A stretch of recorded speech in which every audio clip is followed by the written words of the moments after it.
राकेश टिकैत बोले, यूपी में महापंचायत करेंगे, राजधानी लखनऊ का भी होगा घेराव। उत्तर प्रदेश में अगले साल विधानसभा के चुनाव होने हैं, लेकिन इस बार बीजेपी की सत्ता में वापसी इतनी आसान नहीं लग रही। राज्य के किसान केंद्र के नए कृषि कानूनों की वजह से बीजेपी सरकार से नाराज दिख रहे हैं। किसान पिछले साल नवंबर से आंदोलन पर हैं और कानूनों को वापस लेने पर अड़े हुए हैं। इस बीच शिखर सम्मेलन में किसान नेता राकेश टिकैत ने कहा कि अब हम यूपी में महापंचायत करेंगे। ये सरकार किसानों की मांगों को अनसुना कर रही है। एक्शन में योगी सरकार, यूपी में 64,000 राशन कार्ड हो सकते हैं कैंसिल। लाखों का धान गेहूं बेचने वाले प्रदेश के करीब 64,000 लखपति किसानों की सस्ते सरकारी राशन की सुविधा जल्द खत्म होगी। बीते साल 3 से 10 लाख रुपए की फसल बेच चुके ये किसान राशन कार्ड के जरिए सस्ता राशन का लाभ ले रहे हैं। एनआईसी ने आधार नंबर के जरिए इसकी पहचान की। अब खेती से लाखों की कमाई करने वाले किसानों का सत्यापन कर अपात्रों के राशन कार्ड निरस्त किए जाएंगे। यूपी बीएड प्रवेश परीक्षा के नतीजे जारी। उत्तर प्रदेश संयुक्त बीएड प्रवेश परीक्षा 2021 का परिणाम जारी कर दिया गया है। रिजल्ट लखनऊ विश्वविद्यालय की वेबसाइट www.lkouniv.ac.in पर जाकर चेक किया जा सकता है। लड़कियों में झांसी की भावना मिश्रा ने टॉप किया, जिनकी ओवरऑल रैंक 17 रही। परीक्षा का आयोजन लखनऊ विश्वविद्यालय की ओर से 6 अगस्त को किया गया था। आपको बता दें कि शेड्यूल के मुताबिक रिजल्ट के बाद ऑनलाइन काउंसलिंग शुरू हो जाएगी। यूपी के जिला सुल्तानपुर का नाम कुशभवनपुर करने की तैयारी, योगी कैबिनेट करेगी फैसला। विधानसभा चुनाव से पहले एक बार फिर जिलों का नाम बदलकर सरकार के धार्मिक एजेंडे को धार देने की तैयारी है। प्रदेश सरकार सुल्तानपुर जिले का नाम भगवान श्रीराम के ज्येष्ठ पुत्र कुश के नाम पर कुशभवनपुर करने की तैयारी कर रही है। राजस्व परिषद के एक वरिष्ठ अधिकारी ने बताया कि परिषद ने अपनी संस्तुति शासन को भेज दी है। अब इस पर अंतिम निर्णय मुख्यमंत्री योगी आदित्यनाथ की अध्यक्षता वाली प्रदेश कैबिनेट करेगी। यूपी चुनाव में वोट कटवा की इमेज तोड़ेंगे ओवैसी, हिंदू बहुल इलाकों में खड़े करेंगे गैर मुस्लिम कैंडिडेट्स। उत्तर प्रदेश के विधानसभा चुनाव 2022 में कुछ नए समीकरण और प्रयोग देखने को मिल सकते हैं। AIMIM chief Asaduddin Owaisi UP विधानसभा चुनाव में महिला प्रत्याशियों को भी मैदान में उतारेंगे। माना जा रहा है कि एआईएमआईएम सिर्फ मुस्लिम बाहुल इलाकों में ही सिमट कर रहने वाली नहीं है, उसकी तैयारी हिंदू क्षेत्रों में हिंदू प्रत्याशी उतारने की भी है। एआईएमआईएम के महिला विंग समेत पूरा संगठन जमीनी स्तर पर चुनावी तैयारियों में जुटा हुआ है। जल्दी जारी होने वाली है मेरिट लिस्ट, जाने सफल होने वाले अभ्यर्थियों को करने होंगे क्या काम। उत्तर प्रदेश में पंचायत सहायक डेटा एंट्री ऑपरेटर के 58,189 पदों पर होने वाली भर्ती के लिए जल्द ही मेरिट लिस्ट जारी की जा सकती है। गौरतलब है कि राज्य में पंचायत सहायक डेटा एंट्री ऑपरेटर के 58,189 पदों पर भर्तियां होनी हैं और इसके लिए मेरिट लिस्ट बनाने की प्रक्रिया 24 अगस्त से शुरू हो गई है। इस भर्ती में अभ्यर्थियों के चयन के लिए किसी परीक्षा का आयोजन नहीं किया गया था, बल्कि इस भर्ती में अभ्यर्थियों का चयन उनके 10वीं और 12वीं के मार्क्स के आधार पर तैयार की गई मेरिट लिस्ट से किया जाना है। प्राइमरी स्कूल्स में 7 से 7 सितंबर तक चलेगा निरीक्षण अभियान। स्कूल्स में किचन गार्डन है या नहीं, शिक्षकों के पास शिक्षक डायरी है या नहीं, मिड डे मील मेन्यू के अनुसार था आदि बिंदुओं की चेकिंग के लिए 3 सितंबर से अधिकारी निकलेंगे। बेसिक शिक्षा परिषद के स्कूल्स व कार्यालयों के निरीक्षण के लिए 75 अधिकारियों को जिम्मेदारी सौंपी गई है।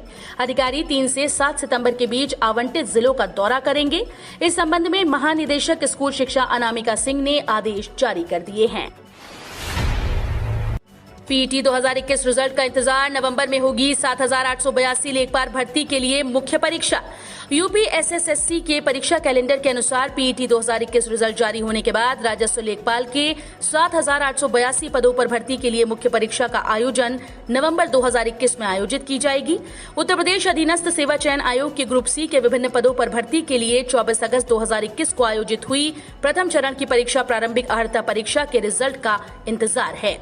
पीईटी 2021 के परीक्षा परिणाम जारी होने के बाद राज्य सरकार के विभिन्न विभागों में रिक्त पदों पर योग्य अभ्यर्थियों के चयन के लिए मुख्य परीक्षा का आयोजन होगा, जिसमें लेखपाल भर्ती परीक्षा भी प्रमुख है।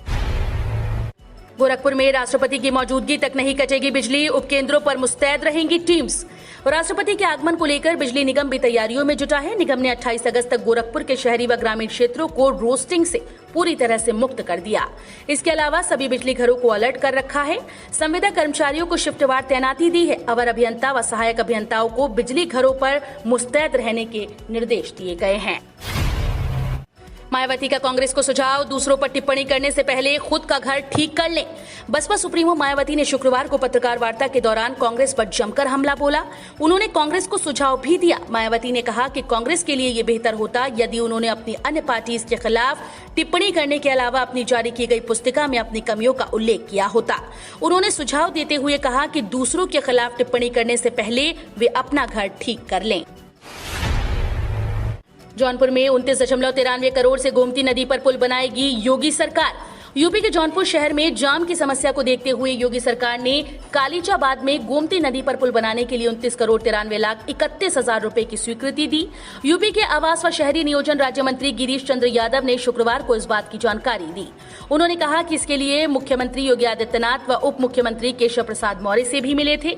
उन्होंने कहा कि सीएम योगी ने इस सेतु निर्माण की मांग को संज्ञान में लेते हुए मल्हनी उपचुनाव के समय जनसभा में इस पुल के निर्माण कराने की घोषणा की थी। यूपी के किसानों को खाद्यान्न भंडारण के लिए गोदामों की सौगात। भंडारण बढ़ने से मिलेगा उपज का सही मूल्य।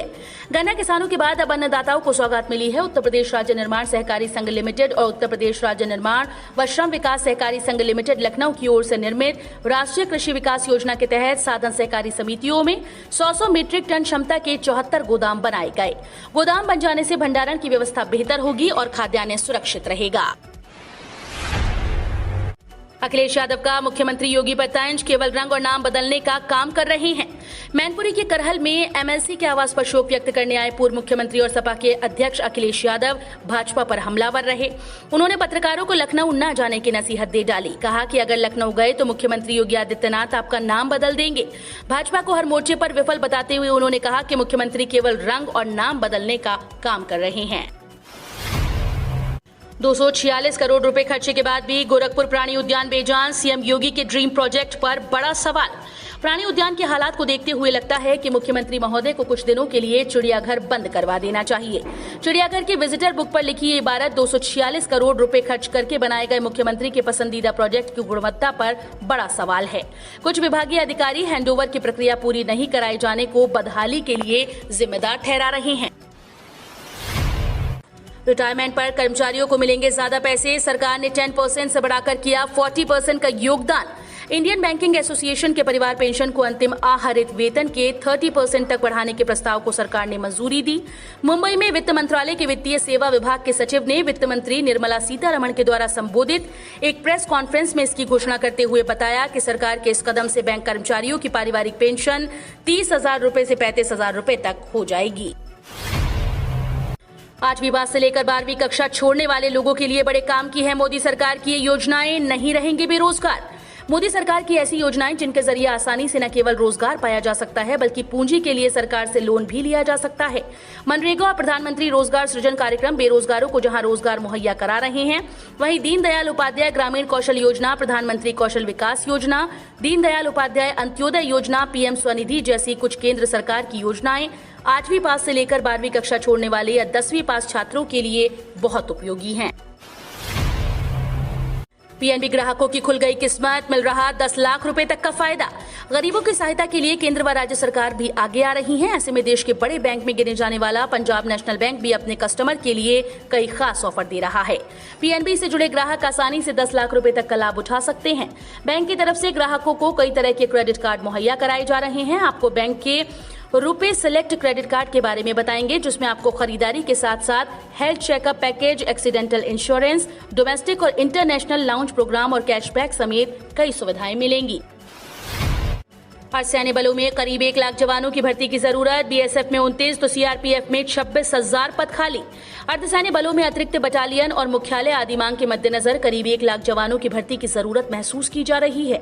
सभी सुरक्षा बलों को अतिरिक्त मानव संसाधन की जरूरत है, लेकिन प्रस्ताव के मुताबिक भर्ती न होने से लगातार गैप बढ़ रहा है।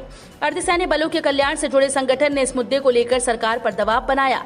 सबसे ज्यादा बीएसएफ में करीब 29,000 पद रिक्त हैं। सीआरपीएफ और सीआईएसएफ में भी बड़ी संख्या में पद खाली हैं। ये संख्या 26,000 के आसपास है।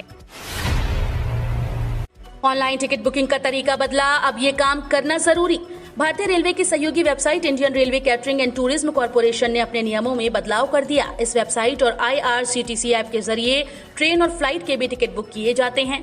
IRCTC ने हाल ही में टिकट बुकिंग के नियमों में बदलाव किया है।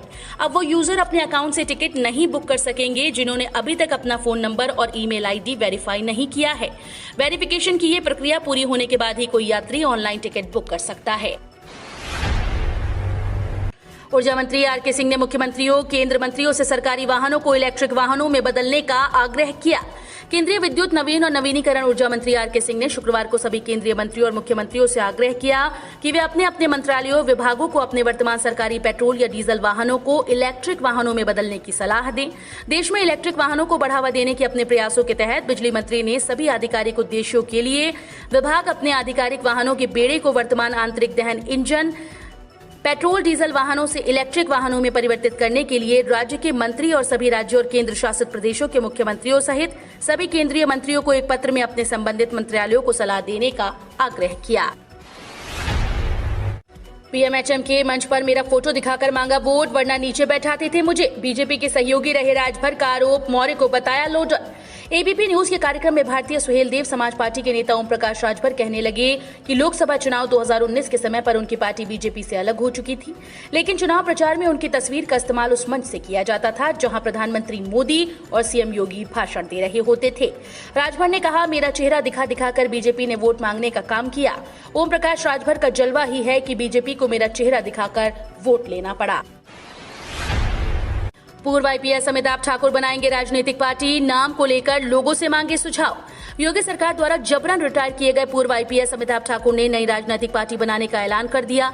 इस संबंध में उन्होंने ट्वीट कर जानकारी दी। अमिताभ ठाकुर का कहना है कि वो सहयोगियों के साथ मिलकर पार्टी गठन की कवायद शुरू कर रहे हैं। पार्टी का नाम क्या हो, उसका उद्देश्य और स्वरूप तय करने के लिए उन्होंने लोगों से सुझाव मांगे हैं। नई पार्टी के संबंध में अमिताभ ठाकुर ने 2 ट्वीट करने के बाद एक और ट्वीट किया, जिसमें उन्होंने लिखा कि मेरे अयोध्या और गोरखपुर यात्रा के निकट आने और नई राजनीतिक पार्टी बनाने की घोषणा करते ही मुझे फिर से नजरबंद कर दिया गया। कोविड-19 की दूसरी लहर में हुई 643 मौतों का स्टेट पोर्टल से रिकॉर्ड गायब, प्राइवेट अस्पतालों को भेजा नोटिस। कोरोना की दूसरी लहर में प्रदेश ही नहीं पूरे देश में सबसे अधिक मौतों का आंकड़ा सामने आया था। कोरोना की दूसरी लहर में कानपुर में भी कईयों ने अपनी जान गंवाई थी। इनमें युवाओं से लेकर बुजुर्ग तक शामिल हैं। कानपुर मंडल में करीब 821 लोगों की मौत हुई थी, जिसमें सबसे ज्यादा कानपुर में कोरोना से मौतें होना शामिल था। चौंकाने वाली बात तो ये है कि कोरोना से मरने वाले 643 लोगों की लिस्ट स्टेट पोर्टल पर अपडेट ही नहीं है। PM मोदी आज को वीडियो कॉन्फ्रेंसिंग के माध्यम से करेंगे जालियांवाला बाग के पुनर्निर्मित परिसर का उद्घाटन। प्रधानमंत्री नरेंद्र मोदी 28 अगस्त को वीडियो कॉन्फ्रेंस के माध्यम से जालियांवाला बाग के पुनर्निर्मित परिसर का उद्घाटन करेंगे। इस बात की जानकारी प्रधानमंत्री कार्यालय ने दी। उन्होंने बताया कि मोदी इसके साथ ही अमृतसर में जालियांवाला बाग स्मारक स्थल पर विकसित कुछ संग्रहालय दीर्घाओं का भी उद्घाटन करेंगे। ट्रेन में AC का सफर होगा सस्ता, AC 3 से 8% कम होगा AC 3 इकोनॉमी का किराया। अब सस्ते दर पर AC ट्रेन में लोगों को सफर करने की सुविधा मिलेगी। दरअसल AC 3 इकोनॉमी क्लास कोचेज में सामान्य AC 3 टियर कोच की तुलना में सफर सस्ता होगा। भारतीय रेल ने नए AC 3 इकोनॉमी क्लास का किराया तय कर दिया है। सूत्रों के मुताबिक इसका किराया AC 3 क्लास के किराए से करीब 8% कम होगा।